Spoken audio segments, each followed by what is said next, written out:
সুপেয় পানির ব্যবস্থা নেই, তাই ঘরের সামনে এসব ছোট ছোট গর্তই ভরসা। জমে থাকা পানি দিয়েই মেটাতে হচ্ছে দৈনন্দিনের প্রয়োজন। রান্না থেকে শুরু করে বাসন ধোয়া সবই করতে হচ্ছে এই পানি দিয়ে। গৃহপালিত পশু পাখির পানির চাহিদাও মেটে একই উৎস থেকে। গভীর নলকূপগুলো অকেজো, বাধ্য হয়ে নদীর নোনা পানি ব্যবহার করছেন স্থানীয়রা। এমন ভয়াবহ দৃশ্য নোয়াখালীর হাতিয়া উপজেলার বিচ্ছিন্ন দ্বীপ চর আতাউরের। এখানে সুপেয় পানির জন্য সর্বত্র হাহাকার। আমরা রোগে ভুগি, খাজলি, অ্যালার্জি, বিভিন্ন ধরনের রোগ হয়ে গেছে। গরু, ছাগল, ভেড়া যা আমরা পালি বাগা বাগা ব্যাগ মরে যেতে আছে। প্রত্যেকে নিজের প্রয়োজনে ছোট ছোট গর্ত করে পানি জমাট করে, ওখানে পানি জমলে ওরা পানি খেয়ে, মানুষও পানি খায়। এর মধ্যে নোনা পানি খুব ওই পশু পাখিও নষ্ট হয়ে যাইতেছে।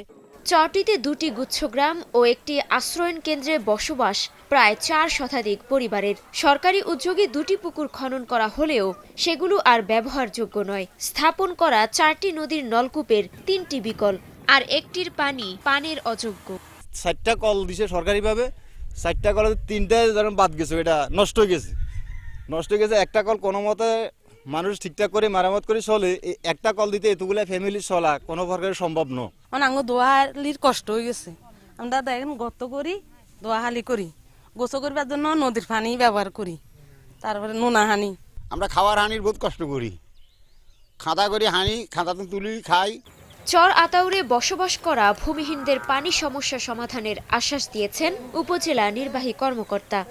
তাদের নিত্য ব্যবহার্য যে পানির সংকট দেখা দিয়েছে, সেটার জন্য আমরা ইনশাআল্লাহ নেক্সট টিআর কাবিখা অথবা নেক্সট এডিপির বরাদ্দ টরাদ্দ যেখান থেকে হোক আমরা চেষ্টা করব সেখানে এই পুকুর খনন এবং কিছু টিউবওয়েল দেওয়ার মাধ্যমে তাদের পানির সংকটটা নিরসন করার।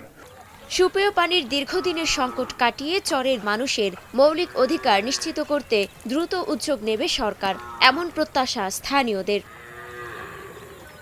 মুক্তা আক্তার, স্টার নিউজ।